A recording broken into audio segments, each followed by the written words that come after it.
بسم اللہ الرحمن الرحیم۔ السلام علیکم ورحمۃ اللہ۔ میں ہوں محمد نعیم اور آپ دیکھ رہے ہیں نعیم اختر آفیشل یوٹیوب چینل۔ ایک اور نئی ویڈیو کے ساتھ حاضر ہوں۔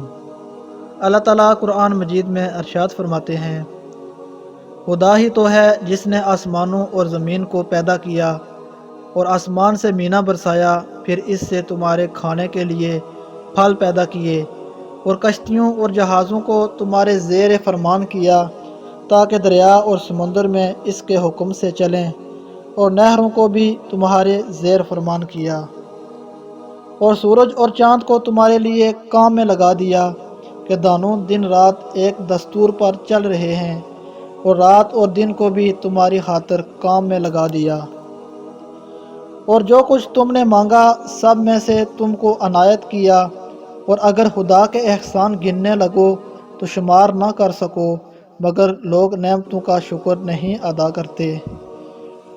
کچھ شک نہیں کہ انسان بڑا بے انصاف اور ناشکرا ہے۔ اللہ تعالیٰ اپنے بندوں کو اپنی اطاعت کا اور اپنے حق ماننے کا اور مخلوق رب سے احسان و سلوک کرنے کا حکم دے رہا ہے۔ اللہ کی طرح طرح کی بے شمار نعمتوں کو دیکھو۔ آسمان کو اس نے ایک محفوظ چھت بنا رکھا ہے، زمین کو بہترین فرش بنا رکھا ہے، آسمان سے بارش برسا کر زمین سے مزے مزے کے پھل، کھیتیاں، باغات تیار کر دیتا ہے۔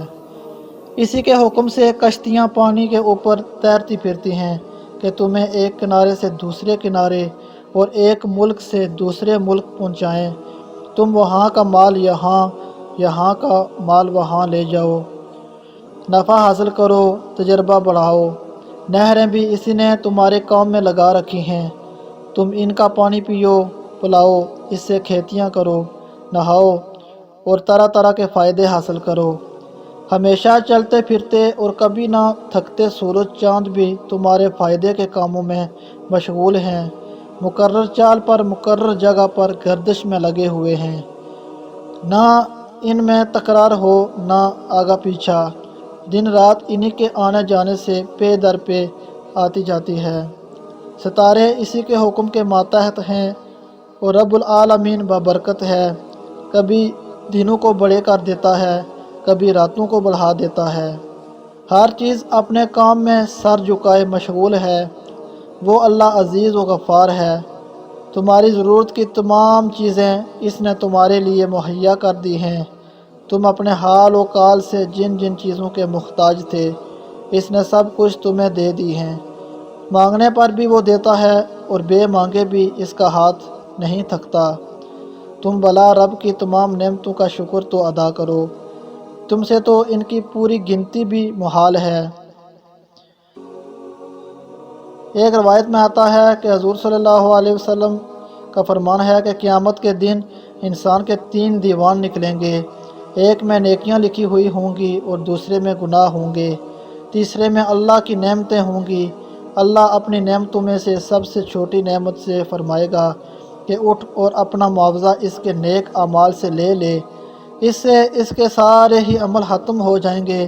پھر بھی وہ یکسو ہو کر کہے گی کہ باری تعالیٰ میری پوری قیمت وصول نہیں ہوئی۔ خیال کیجئے اب گناہوں کا دیوان یوں ہی الگ تھلگ رکھا ہوا ہے، اگر بندے پر اللہ کا ارادہ رحم و کرم کا ہوا تو اب وہ اس کی نیکیاں بڑھا دے گا اور اس کے گناہوں سے تجاوز کر لے گا، اور اس سے فرما دے گا کہ میں نے اپنی نعمتیں تجھے بغیر بدلے کے بخش دی ہیں۔